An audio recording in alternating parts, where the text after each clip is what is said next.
Good morning. Everything is new and fantastic. Welcome to SJU on Fandom Entertainment. We're going to be talking about some Benioff and Weiss, getting into the big important news. We're going to be talking the Mandalorian trailer, all kinds of really great stuff. Dan, you liking that angle? It's weird. I'm not used to this. I feel like real newsmen. Hello. I feel like we're about I just feel like you should be here. Well, yeah. I feel like I'm like the interpreter for you. Well, good morning. We have got Dan here. We have got Ed. We have got some huge, huge stories. First of all... Okay, there we go. It's getting uncomfortable. Yeah, I feel better. I'm so comfortable. David Benioff and D.B. Weiss, light speed out of here via deadline. Game of Thrones showrunners Benioff and Weiss have walked away from the previously planned Star Wars trilogy. It would have launched in 2022. The Emmy-winning pair cited their historic deal with Netflix, which is a huge, huge deal.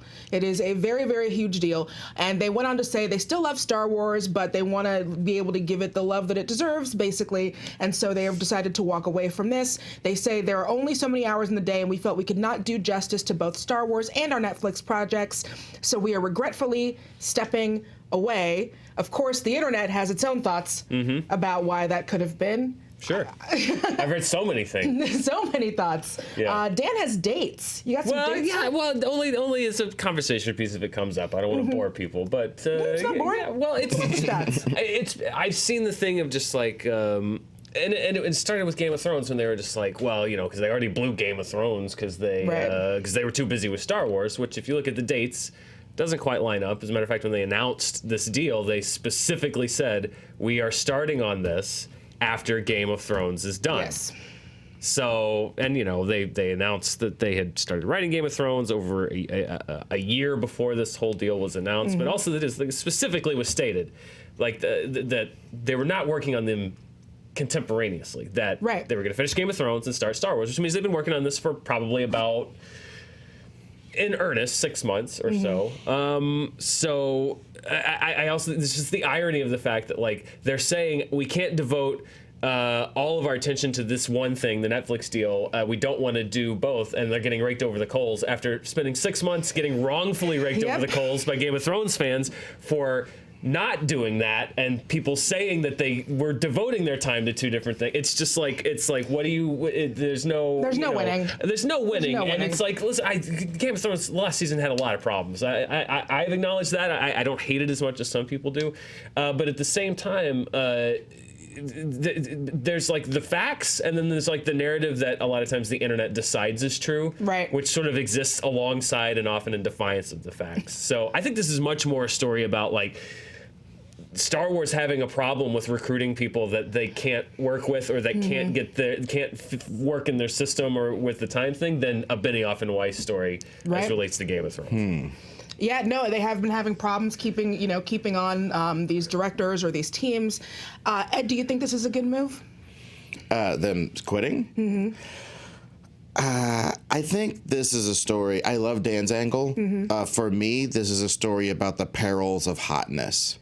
Okay. You know what I mean? Like, you're just so blazing hot. You got to do everything. Hey, DB and DW, you got a flash take? You got a Magnum PI take? Tiffany Haddish was everywhere for a year and a half. Right? Salt. So she had her own salt. She had her own seasoning salt. Dude, right? The perils of hotness. Exactly. So the perils of hotness, you don't know which plate to spin. There's so many of them on so many sticks, and you don't know which one to DJ, and you don't know how to do all this. And this is a classic case of biting off more you can chew, whatever aphorism you want to say. Yeah. If someone offers you Star Wars, you're going to take Star Wars. Like, you're not going to turn that down. Yeah, it's totally true. But at the same time, it is like, I don't know, when you get an opportunity like that, it's so hard to be honest about what you want to do because you start to appease. Like everybody, well, I mean, we're writers, so we've been in like those pitch meetings where it's just like, I wanted to feature a giant robot. I was thinking a metallic sheen on the hero might be good. You know, you start to freak out in there. You start to appease everybody. And I bet you they pitched something that if they really executed it the way that they wanted to do, would probably be way different than whatever the status quo is going to be after all this Star Wars stuff. Or They just really didn't have the time to really do it. They thought they could, and they couldn't. Again, that Netflix it could be as simple deal as is that. so big. It is a Massive. huge deal. Yeah. It is just a lot of millions. In that deal. Millions of dollars. Yes. M's. Yeah, a lot of those M's. So of course they're gonna pay more attention to that. And people are. It's weird, seeing online so many people are gleeful about this because of that last season. Do we think that maybe people would have been a little bit more heartbroken about this if they wouldn't have been so, Game of Thrones betrayed me and broke my heart. Well, and killed my obviously, pets. yeah, that's the thing. If Game of Thrones had stuck the landing and was the best TV show of all time, then I think this would be like, oh no, and then it would be much more of a Disney story in a lot of people's minds. I think that because this is like an internet game of who does the internet hate more, Kathleen Kennedy or Benioff and Weiss? It's fighting for the heart and soul Yeah, of the exactly. internet. It's like the unstoppable force in the immovable object. But to me, it's much more like the other thing is because of just the way maybe they shouldn't have put out a press release. And again, this is a Disney thing now and a Star Wars specific thing of like trumpeting these huge deals that they're making with Josh Trank or Colin Trevorrow or Benioff and Weiss, or grabbing Lord and Miller in for a movie and then not being really sure what they're going to do and then replacing it. This idea of just sort of like leaping before they look. Right. Because if you look at the history of like projects or just in general to studio, like this is not a new thing of like hiring these big people to come in and develop a project and then it not working out. This happens all the time. Right. All the time, but they used to be they didn't put out a press release every time that they would hire somebody, and I think that's the thing. Yeah, it used to just be like Deadline would pick it up or like some and it would get out like, oh well, we're hearing this person's in talks and now we're hearing they're locked and yada yada. It wouldn't be this like proclamation made on the mountaintop. The Star Wars brand itself made this a big deal by planting their flag, and now when it doesn't work out, it looks even worse for them. No, yeah, I definitely agree with that, but it's also this thing about like when you're back in the days, it was always under the aegis of George. George says we're going to have a three-pronged lightsaber situation with these movies. We're going to have this happen. We're going to have that happen. And you, Richard Marquand, you, Lee Brackett, even execute this stuff. You execute this thing from my brain, right? But now it's, well, what do you Game of Thrones guys think? What do you think, Josh Trank? What do you think, guy who directed Brick? What do you think about our little universe? What do you want to do? That never was the way the Star Wars was made before. Correct me, but I'm not wrong. That's not how it used to be done. It was, hi, I'm George. I got these weird ideas. And Lawrence Kasdan, my employee, execute X, Y, and Z. These guys don't seem to be employees anymore. They're like, hey, man, I got the britches on. And I don't think that's how Star Wars was ever made before, is what a lot of the fans are bumping up against. Not only their old action figures getting killed off before them, like Joe Starr watching Transformers 85. Yeah. You know what I'm saying? They're struggling with that, and they're also struggling that, yes, creative types who seem to be given so much more hold of the reins than anybody before are doing these weird things with your toys and killing them and stuff, and everybody's freaked out. It's all on fire. This is fine meme. You know what I mean? I think that's what we're seeing. That's the cognitive dissonance. That it used to be George's vision through an employee.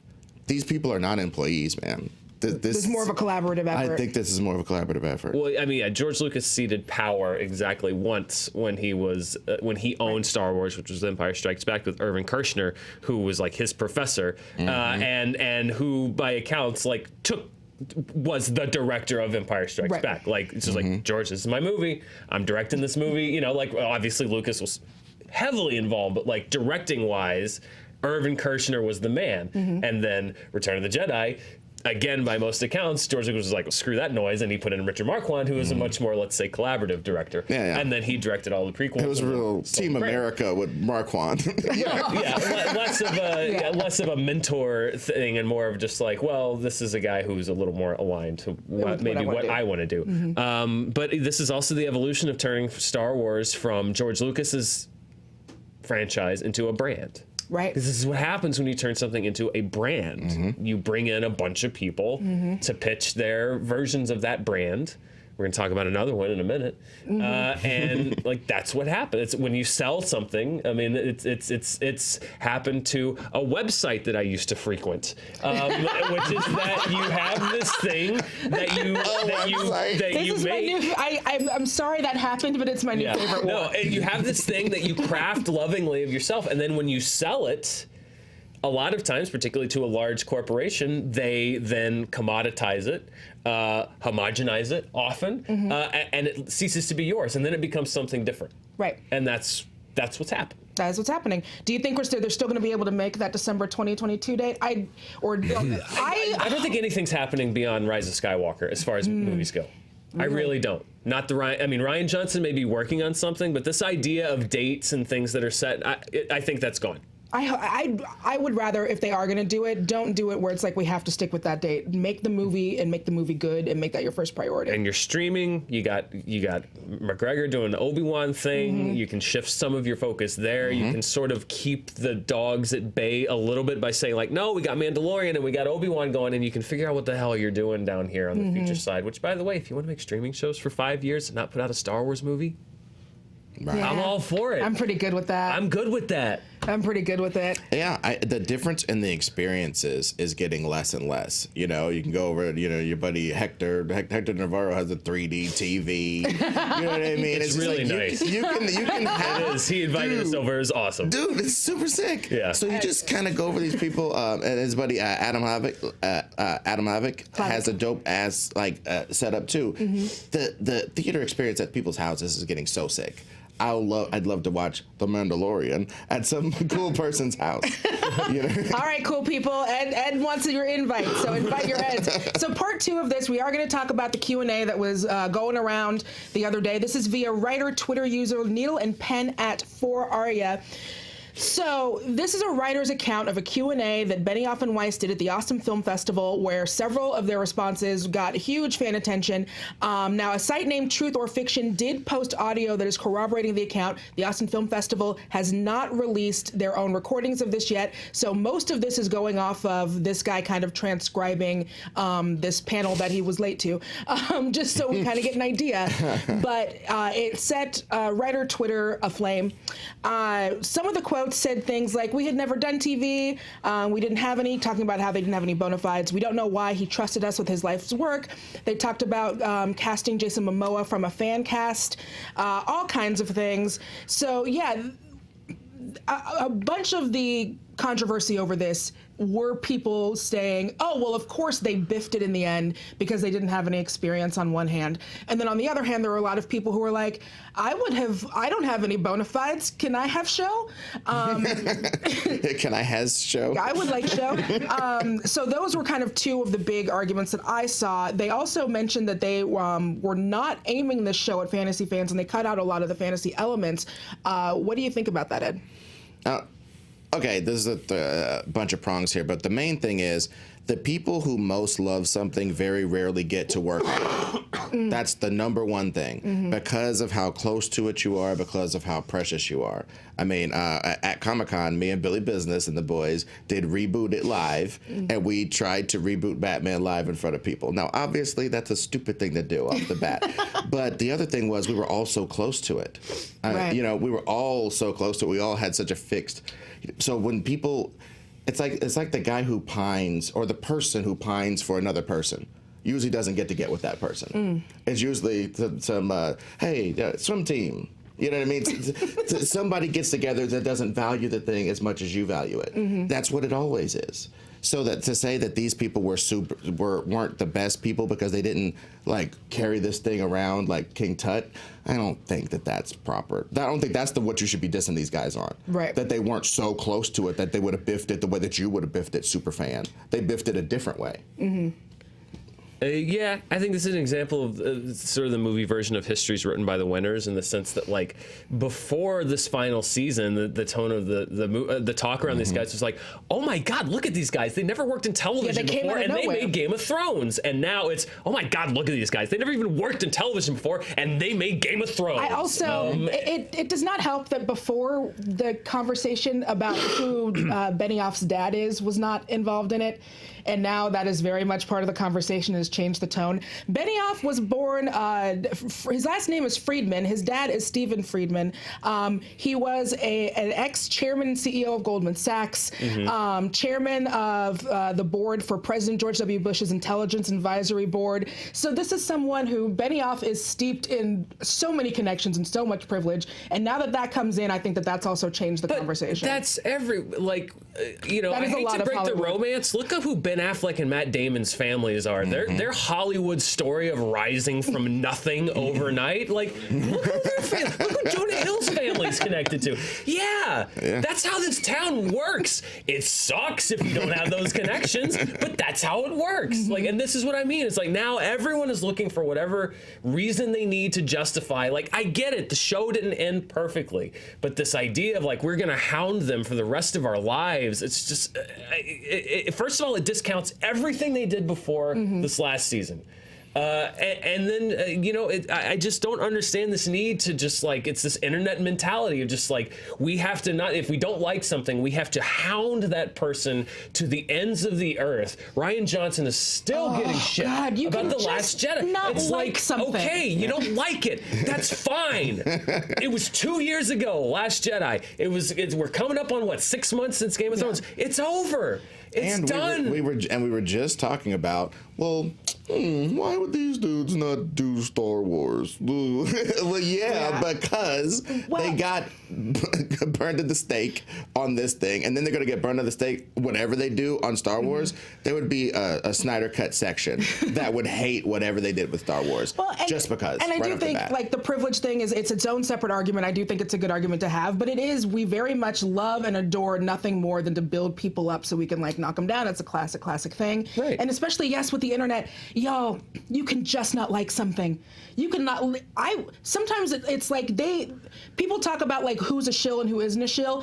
Some of y'all are literally not paid to spend 8 hours a day harassing people about something you didn't like. It boggles my brain. You didn't like it and you didn't contribute to the creation of. You created your own headcanon, and because people don't want to do your headcanon with $100 million, then they're evil.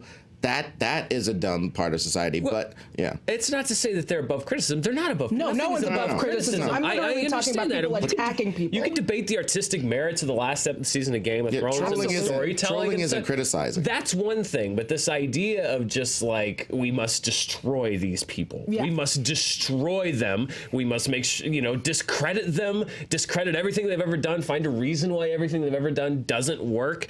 They both have written terrible screenplays. We can hold them into account. I can acknowledge that X-Men Origins Wolverine is a terrible movie, but also that the first few seasons of Game of Thrones were amazing. But also, really good. They were and just to back you up on the privilege point, though, let's just talk about it. It is interesting how we've kind of built, I don't want to venerate anybody, and I don't want to eviscerate anybody. How about we just take people as they are and be cool to almost everybody? That would be cool.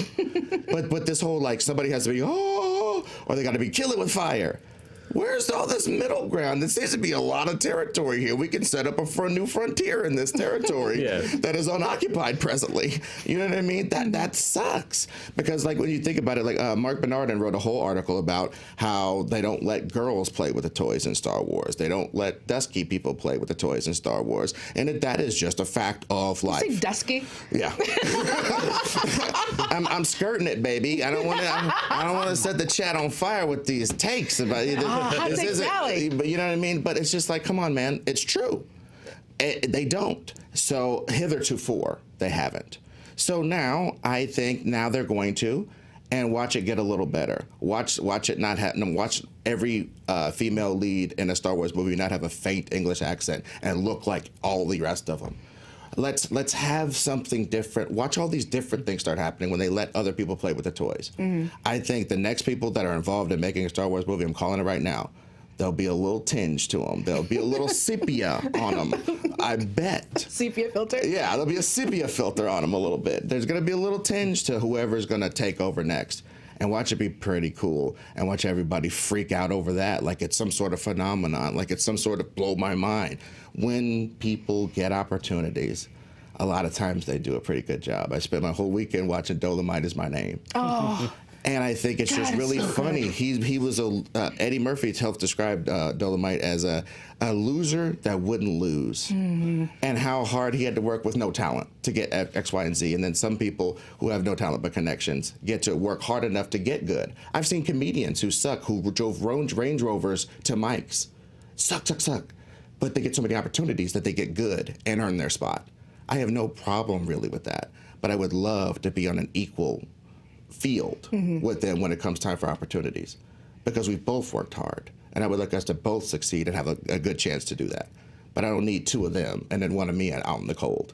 I don't need that. I don't think the world needs that. Right. I don't think Star Wars needs that. You know, I talk about this all the time. More voices makes for everything. It's just more interesting. It's more interesting when you get more voices involved in any of that stuff. Yep. And so I know that was also part of the, and again, I think that that's a separate and also important dialogue. But yeah, a lot of it was just like, oh, no wonder they ruined my favorite book. No wonder they ruined everything. Yeah, You ain't Mycroft Holmes. The exact, and I read these quotes from the thing. The exact same stories that they were telling at this film festival. Yeah. That I was seeing people on Twitter just being like, "Well, no," like people saying like that's the reason they got fired. Like Disney read those quotes and were like, they fired them from Star Wars because of this Q&A. Do you think anyone gets fired without like weeks worth of meetings? First of all, they didn't get fired. Yeah.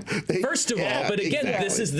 this is the internet writing its own reality. Post fact. Yes, exactly. but also like it just goes. It's just like that same story that they were telling under different circumstances. If Game of Thrones, if the last season had been a little bit better, would be mythologized and celebrated. That these were two guys who came out of nowhere, who'd never worked, who had some hardship in their past, never worked in television before, didn't know how to talk to a wardrobe department, but made the best TV show of all. Like these would be they'd be celebrated for what they did. But because of the end of the show, now it's being used as ammunition to destroy them. And it's just how it works.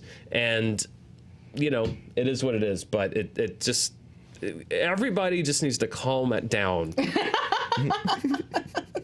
I yell about how everyone needs to calm down, and I see the irony in that. But you know what? I do. I blame Batman. I'm telling you, Batman has got everybody thinking they're a detective, and they're just like poring over the documents. All right, let me see the connections. And they're looking at, like you were saying, dates. They're trying to, but they're not smart enough to do it as you have and be like, no, actually, I've disproven this. So they don't use their brain to stop the conspiracy engine from rolling. They use their brain to keep it to go. It's way more interesting. It clicks better. It's more drama. It's more interesting. Right. You can stretch it out over months and months and months. But it makes everybody the guy from Memento, right? Spoilers for a billion-year-old movie, but like you become, I solved that problem? Well, now there's another problem. I solved that problem? Well, now there's another problem. I solved that beef? Well, now there's another beef. A lot of people are looking for another beef. Like, damn cow farmers over here. The internet runs on drama. It really, like, the Twitter runs on drama, and that is just a true story. Yep. Yeah. So everybody just calm down, I guess. There's a middle ground. Let's find it. Y'all, this is the part of the show where I usually tell y'all to like and subscribe, but today I'm going to thank you all because you have been liking, you have been subscribing, you've been sharing all of our stuff, you have been turning on your notifications and hitting the bell. Like, that's the reason why we get to do any of the stuff that we do, is because of how supportive you have all been. And so I just wanted to take a second and thank you all so much for supporting all of the weird, cool things that we get to do and helping us do more of those weird, cool things in the future. Yes, that's amazing. Yeah, I was looking yesterday. It's like, oh, wow. All right. Nice. Yeah. I like it. Able to do some cool stuff. Yeah. We're getting there. Speaking of cool stuff we have made a documentary called Never Surrender about Galaxy Quest. Dan, you want to tell us a little bit about it? Yeah, Never Surrender. It is our documentary. The 20th anniversary of Galaxy Quest is coming up in December. I know, it hurts. And my we bones are breaking. I can hear it. We made a documentary about it, about the movie, the making of the movie, the impact and the influence of fan culture on the movie, and how it has been regarded in the 2 decades since it came out. We've got Damon Lindelof, speaking of TV show creators that have been through what Benioff and Weiss are going through right now, in there. We've got Greg Berlanti in there, as well as the cast of the movie, the crew of the movie, a lot of the behind-the-scenes folks, from the production designer to the director, the writers, the special special effects guys. It's super cool. It's a feature-length documentary. There's a Fathom event happening nationwide. It was listed on the site I used to go to as a release, which like used to be a legitimizing thing. It's listed nationwide on November 26th, which is like amazing. Like my mom has tickets; she's gonna get to go see it, which is awesome. Like, so you can go see it one night only on November 26th. There's a Fathom event. You can check out. There's a link in the description below. Correct? Yes? No? Yes. There's a description. There's a link in the description below. But as Danielle said, it's the support over the years of everyone watching and everyone on the Screen Junkies channel as well that's made this possible. So we are trying to say thanks in the small ways that we can. Yeah. So if you take a picture of your ticket and tweet it to us with the hashtag Never Surrender, we're going to try to shout out as many people as we can on the show. I know we're trying to grab pictures too and show them. And if you have questions, you can ask them and we can try to answer them on the show. But we got some shout outs for today. Yes, correct? we do have some shout outs for today. The first one is the total reviews at I_am_AI_Dean. They say, I just bought my tickets and you need to too. I never remotely thought I could go to a theater to see a film by Screen Junkies /Fandom. Never Surrender celebrates a cult classic film of my all-time favorites. That's amazing. Thank you so much for that shout out. Next, we have Steven Stanton at Steven_Stanton. Just says, I'm in. Thank you. We really appreciate that. That's fantastic. Next, we've got Steve Brant at Steve Brant. Oh, that's very nice. Can't wait to celebrate Galaxy Quest's 20th anniversary by seeing this documentary. Thank you so much, Steven, for all of your support. Number 4, we have got, I believe this is pronounced Dalin Rowell. At Magical Mode, like that. Magical Mode. Magical Mode. Yeah, look Am at I that. hype? There's the ticket. Yeah. Am I hype? I'm seeing Never Surrender for a second time. Oh, That's wow. right. Oh, we must have went to Comic-Con. Thank you. Oh, that's so great. Thank you so much. Oh, he's going to show his mom or their mom. Oh. My mom's going. Everybody's moms. Go see Never Surrender. Take your moms. Take your moms to Never Surrender. And lastly, for this one, we'll continue to be shouting people out throughout the weeks. We have got Mr. Midnight Soul 23. DIZZLE. DIZZLE. Yeah, DIZZLE. Yeah, DIZZLE. Regular, we all know DIZZLE. Excuse me, Screen Junkies and Screen Junkies U.F.Get Fandom. I would appreciate the gang spend a couple of minutes saying their favorite Joestar moments or stories. Please and thank you. Never Surrender. All right. Well, you made the ask and we're doing it. Anyone got one to start off with? I do. I think we talked about it on the commentary, but if you didn't hear it, we were doing the Nightmare Before Christmas trailer.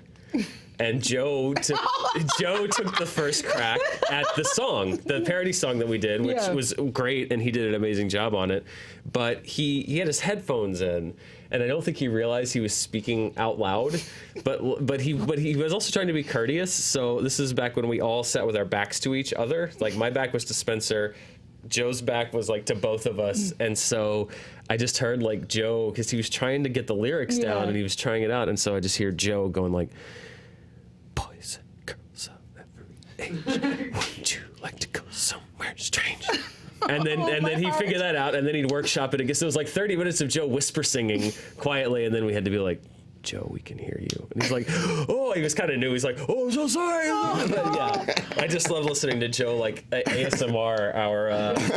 So that's one of my favorite. And he's a sweetheart. He's the biggest sweetheart. Ed, do you have any? Well, I mean, I don't know if a lot of people know this, but me and Joe like started out doing stand-up comedy together. Yeah, that's how we all met. Yeah, and we used to go to like a store in Ventura called Hypno Comics out there. They've moved to Vegas, but we used to go to Hypno Comics, and I think Joe recorded his album there, his one of his albums, and it was just those times were really heady because we were like doing like the bleeding edge of being nerds and trying to be funny. Oh yeah, we felt that way, act. You know, and we were doing it for like fans. We were going like the comedians of comedy route, going to cons, going to rock bars, and turning them into our shows, and people would come to see us, and it was like a real barn burner, you know, bingo long type of thing, you know, type of thing. And one time he brought me up and he tried a ludicrous riff right before. He tried to riff on some ludicrous song, maybe holds in different area codes, but he messed it up, and he was so sad that he had brought the room down before he brought me up. And he was saying all this on mic, stream of conscious. He was like, "Oh God, I ruined this. I'm sorry, Ed. This is the worst. This is the worst intro ever." And it garnered such sympathy that it was just as good as a good intro. You know what I mean? Because people got hyped for me to be like, okay, we'll get over this. And it was wonderful. Brilliant strategy. Joe succeeds when he fails. You know what I mean? Yeah. Joe's that guy, man. He negged himself so hard that you had a good set. Exactly. That's Joe. That's Joe in a nutshell. Mine is also a stand-up thing. So we also at a comic book shop, but a different one. We love doing shows at comic book shops. He was telling this great story about, I think it was the first time that he went to the Emmys, and I can't remember exactly who it was, but there was someone that he was really he really wanted to talk to, but he was too nervous and too shy. And so he tells the story at the open mic, and it's this real story. And again, it's just Joe negging himself over and over again, I'm too much of this, and I'm too much of that, I can't do it. It's a really funny story. And then after that, our friend Brandy Posey gets on the mic and goes, "Oh, I'm sorry, Joe. Did you have a hard time at the Emmys?" And Joe laughed because he's so self-aware. He laughed so hard he was on the ground. I have pictures of him on the ground, just holding himself, laughing so hard. He's like, "You're right. You're right. My bad." Yeah. So because he's such a great dude that he was like, "Oh, as soon as I heard it, I got that." So those are our lovely Joe memories. Yeah. I'm trying to. It was a comedy person. I can't remember who it was, but yes, I do remember that. Joe was very nervous about speaking to that. I don't think he did. Tell him about how he is around the office. I think people would like that. Oh, how Ryan he's in the says- office? He's just cleans around the office. And Oh yeah, Joe does. Night. Joe does. His way of thinking is cleaning, which means we have a very clean office. We have a very clean office. Joe is does a really constantly. good job. He makes sure all the sodas are restocked. He Yeah. cleans up the snack area. He leaves notes about restocking sodas and not putting them in the freezer. being He's kind polite. of like our den mom. Oh my God! Yeah. No, he makes sure that we're all taken care of. If there was one person around here that would pass out the orange slices, it would be Joseph. Oh, he'd cut the oranges, he'd put them in the baggies, he'd pass them out. So Make sure they were cold. official request, fans, make us a Joe Starr as the office mom. make us a Joe Starr, like a little stress cleaning. Yeah. He's stressed out though while he's doing it. Oh yeah. He's our caretaker. He is our takes care caretaker of all of of us. us. All right, well, thank you so much for that. Plus, we got to give some love to Joe. Isn't that great? And lastly, in this section, before we move on to more stories, we're really lucky that you guys, again, have made this platform possible for us. So we want to make sure that we're paying that forward to other places that could use a platform on SJU. So we're going to be spotlighting some organizations that are doing great work. Right now, we're going to be spotlighting A26LA, which is a nonprofit organization that is dedicated to supporting under-resourced students ages 6 to 18 with their creative and expository writing skills and helping teachers to inspire their students to write. This goes in. They provide after-school tutoring, evening and weekend workshops, in-school tutoring, help for English language learners and assistance with student publications. They do all kinds of great stuff. That link is also going to be down below. We're going to be shouting them out all this week, and then I believe we're going to be looping back in December.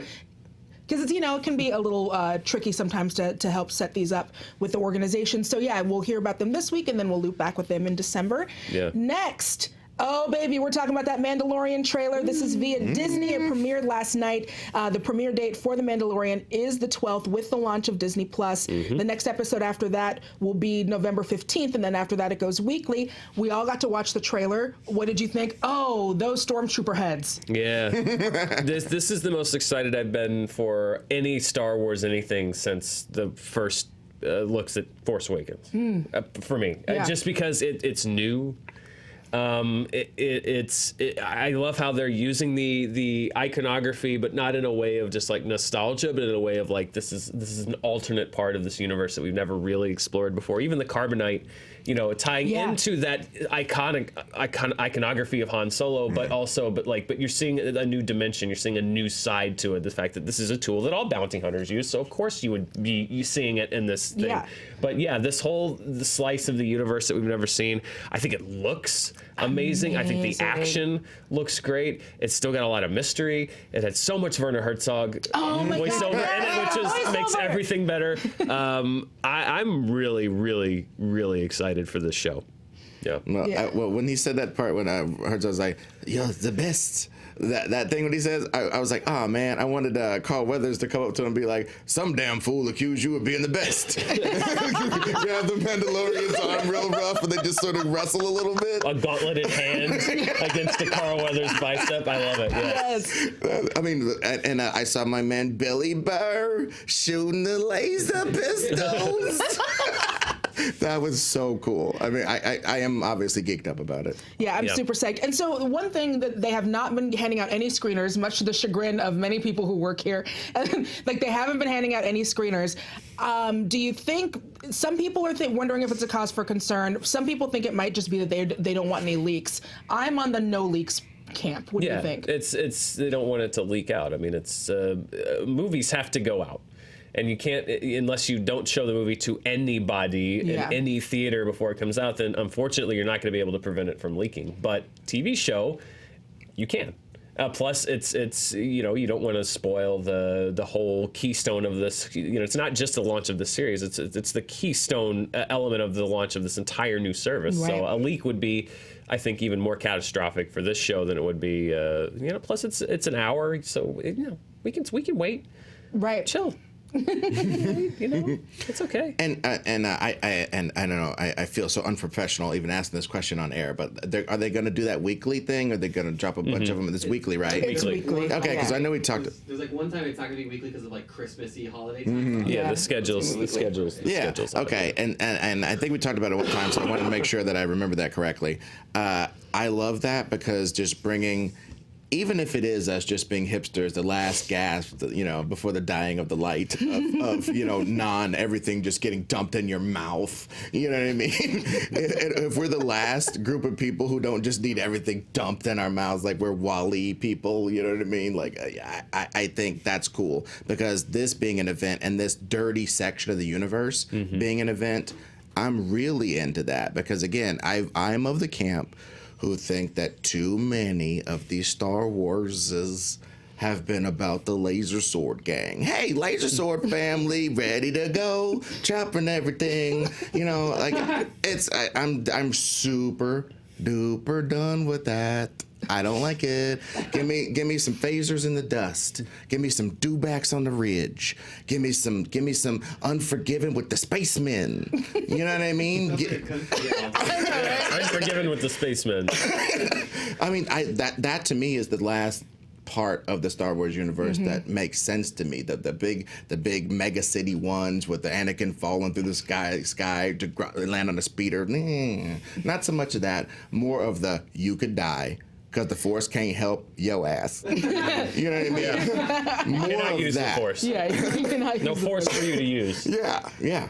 Also, which is life for 99.99% of people in that galaxy far, far away. Yes. Exactly. Most of them ain't got no Force powers. We have been talking about the 1% of Star Wars this whole time. And I would love to see what the plebeians have to say about all this, the carbonite tax. You know what I mean? Like, I would love to see what the regular people of Star Wars think for once. Well, that's what I liked about, and I keep mentioning it, but one of the things that I liked about Rogue One was that you had the one guy who could sort of use the Force, and it showed like what one dude who can use the Force can contribute to a team that has many other skills. And they showed the difference between that and an actual Sith Lord. You know what I'm saying? In that same movie, like how megaton bomb a Sith Lord is, but how grenade in the pocket a guy who believes is. Yeah. You know what I mean? Right. The different power levels, as it were. Wink. Very nicely done. Good job. And also, if you've been reading, there's a guy who does these fake reviews. They're so fun. They always get posted. He does them on Twitter. If you read anything, a tweet or any, because it's gotten in a bunch of publications. Yes, he gets picked up for everyone. Everything. This. I know that I guess maybe as a member of the media, I should resent this guy. No, this guy's doing a public service. But with Ben Meckler, right? Yeah. He does these tweets where he starts. It's when all of these social embargoes drops, where he starts with something about the movie and he ends with something about the movie, and in the middle he puts something either ridiculously obscene or just insane. For this one, it was about a droid who makes like onion soup or something like that. And all of these aggregators that don't read what they're publishing publishes tweets as like first reactions, and it's amazing. It's turned into a public. It started as a joke. It is now a public service in my eyes. agree. If you're gonna read what you're publishing at least. Please. Yeah. No, so it's amazing. But yeah, I just bring that up to say there is no droid making soup, more than likely, unless he guessed it. There could be. There could be. Because I think he may have I think it might have been him. Like he did with Mary Poppins. He talked about dudes riding BMX bikes. Oh. And he thought it was fake, but that was actually real.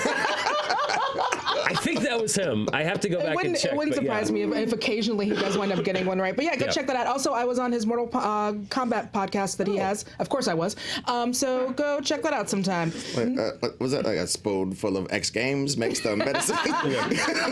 Oh, that's great. So next, we've also got some Obi-Wan series updates. This is via Coming Soon. Ewan McGregor told ComingSoon.net at a junket for Dr. Sleep that the Disney Plus series was originally going to be a single film. He said it wasn't always going to be a series, not initially. When we first started talking about it, that wasn't in the cards. So now it's going to be a show. He thinks that is quite cool. Production does not begin until summer of next year, but we did recently learn that the show will be taking place 8 years after the events of Revenge of the Sith, bridging the gap between the prequel trilogy and the original trilogy. We did get that from Collider. McGregor also let it slip that it's going to be 6-hour-long episodes. So do you like that the Obi-Wan project went from a movie to a TV series? Yeah, well, I mean, first of all, my guess is when he says when we first started talking about it, people think it was like last year. My guess is they probably first started talking about this movie 10 years ago when streaming wasn't even a thing. So I like the idea. This is one thing that I do like about the variety of storytelling that's available now, which is that there aren't just two binary ways to tell a story, or three: a 22-minute episode, a 48-minute episode. A movie, or maybe an HBO show. Right. It's this idea of like you can do a 6-hour-long limited series, and audiences will accept that. So I do like that. I like the variety now of ways to tell a story. So I'm all about it. Yeah, I'm super into it. If the story's there. Right, if the story is there. And I know that you want to focus on less of the 1%. This might be a little bit 1%-y for you. But this, okay, and I'll say this. The 1% always have the guy they have guard the door. You know what I mean? They always have the person who won't let you in the club. Usually isn't a person that can get in the club themselves, but they can make sure you can't get in. And a lot of cops are sort of that mentality. It's like you serve your people. So the whole metaphor is the Jedi Council and all that kind of stuff. They really were trying to be the law of the galaxy. And I think Obi-Wan honestly came to it like you come to being a cop. Like, well, college ain't really for me, and I gotta do something in space. So I got this force. I don't know what else I'm gonna do. The force thing. I got my braid is looking tight. I don't know. And I think he is the most. He's the one who goes and drinks in the bars. He knows where the bars are. He knows the people that you need to talk to. I don't want these death sticks, but I need to talk to this guy.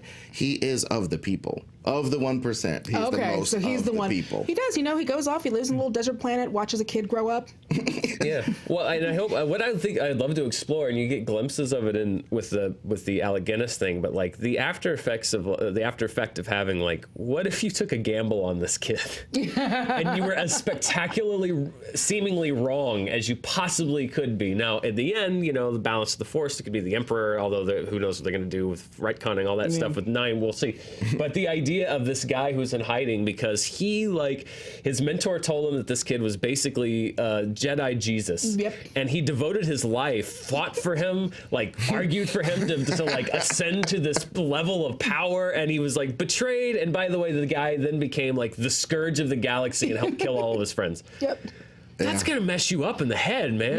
Yeah. And I hope that that's something that they delve into, is this idea of you were on top. He was the Jedi's Jedi, and now he's an old man in a cave, disgraced, can't even use his name. All his friends are dead. And it's partly his fault. And then he has to rough. Watch that dude's kid grow up. But that's what I was gonna say. That the second bet. So wait. First time you told me Jedi Jesus was here, turned out to be Satan for real. This time you told me Jedi Jesus. I don't know, this blue milk drinker is going to be anything. I might need to just jet on out of here, man. It's hot. I still got these robes on. I just think it is interesting to find that part of his life. I definitely don't want anybody to explore like the adventures of the Force ghosts, because like him watching Homeboy and Empire, he's just face palming the whole time. Like, you don't listen to Yoda, you get your hand chopped off. They dropped it in the freaking bin. You know what I mean? Like I think that would be rough. But like the Western, again, I'm a sucker for Westerns. My dad infected me with that. But like I'm a sucker for like finding out what Obi-Wan did in the Wan years. What did he do in those periods where that's a dark night of the soul that lasted like 20 years. Yeah. For sure. Could be interesting. Yeah, I'm really interested in it. I'm really excited for that. And lastly, we're going to wrap this up with, iconic producer Robert Evans has passed away. His death was confirmed on Monday. Robert Evans, just a huge, huge personality. As a studio head, Evans helped resurrect Paramount Pictures in the 60s by bringing such projects as Chinatown, The Godfather, Rosemary's Baby to the big screen. He passed away at 89. And he is like...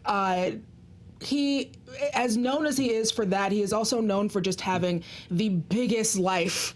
What a life that man led. Yeah.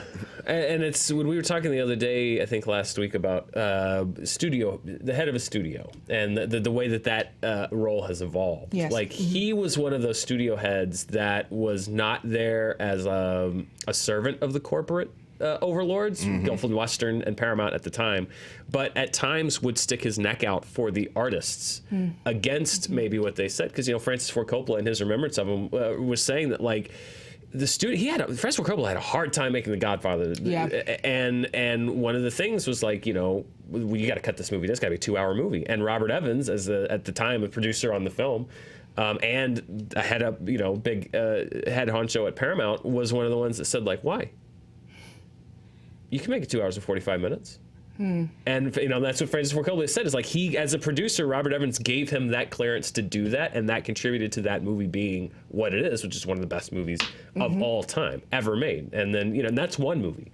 And then you add in Chinatown, which he produced, and you add in The Conversation, and so many of the great movies of the 70s. Yes. He lived a big life, and not all of it was pretty.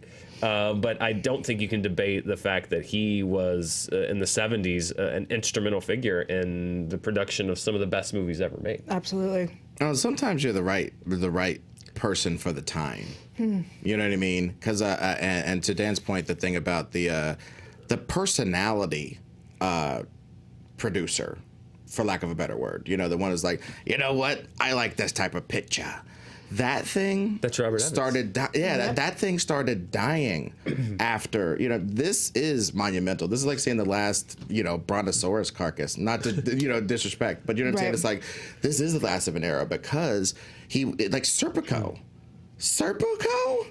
you're gonna spend a major studio's money to make Serpico? Yeah. Dude, even in the 70s, when everybody was so disaffected and gassed, they had to line up to get gas and all this stuff, and everybody was like, rage against everything. Attica, even in that period, to do something like that, to do all of these movies, like Chinatown is almost like a prequel for L.A. You know what I mean? It's telling about the great sin that brought water to our town, that made this place tenable. You know what I'm saying? Like a major studio doing stories about the original sin of a town. Yeah. You know what I mean? It's beautiful. He was the right person for the right time, and it is the end of an era. It really is. Yeah, and I mean, I think it's telling that he turned Paramount around from like a last place studio to a first place studio, largely by investing in filmmakers and stories and letting them tell those stories, and it bore out.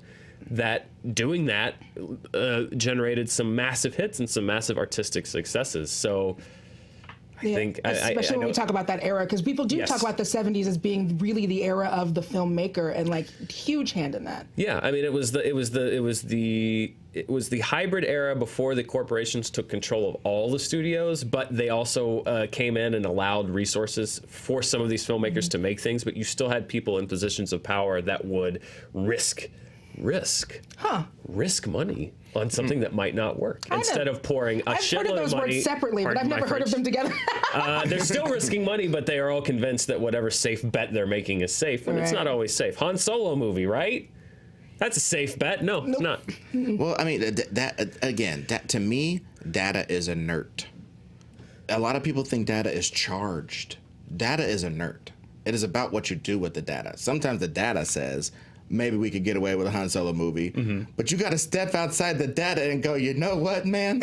Besides shooting first and wearing a fresh vest, this is a hard sell to grandma. Yeah. You know what I mean? Sincerely. And you got to step outside and go, can we make a Star Wars prequel with a bunch of different prequel stuff? Yeah. But if you focus on the Corellian space yards, I don't know how many people are super into that. And it got borne out. So it's like, yeah, sometimes you do have to like use that, I don't know, whatever that thing is that's made up of all our bioelectricity, our life, our soul, whatever. The Force. Step outside. Yeah, the Force. Boom. Oh, God. And Robert Evans had the Force. Definitely. It's the end of an era. Just a man, heck of a life. Rest in peace, Robert Evans. Make sure to follow us. And we have like a new Twitter handle for this, @ScreenJunkiesU. That is specifically ours. I believe it's the old Screen Junkies News. I think it's the old Screen Junkies News account. Yeah. So if you were following that, and now you're wondering, we've changed that, and you can also follow us there as well.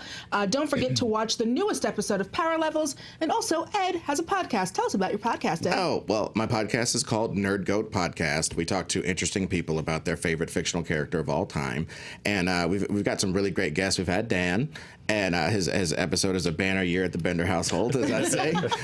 Also, Hector Navarro came on and did Iron Man. We had Ashley Edward Miller, the screenwriter of one of the screenwriters of X-Men First Class, on to talk about Magneto. We've had Scott Lobdell talk about Professor X. We're really trying to do it. You know what I mean? We've had Adam Hlavic talk about Laurie Strode from Halloween recently. Oh, wow, that's a great one. Great. So like we're dropping it right on time. So yeah, you can check that episode out right now. Laurie Strode of Halloween, and we talked about her transformation from just Scream Queen to I'm gonna make you scream, bro. Yeah. You know what I mean? Yeah. Nerd Goat Podcast at nerdgoatpodcast.com, and that specific episode, the Adam one is one that is in the description right now. Oh, great. yeah, So sick. great. Thank you. The Adam one is in the description is what we're right on time for Halloween. Right on time for Halloween. Thank you all so much for joining us. We'll see you tomorrow at more Screen Junkies Universe on Fandom. Bye. Bye.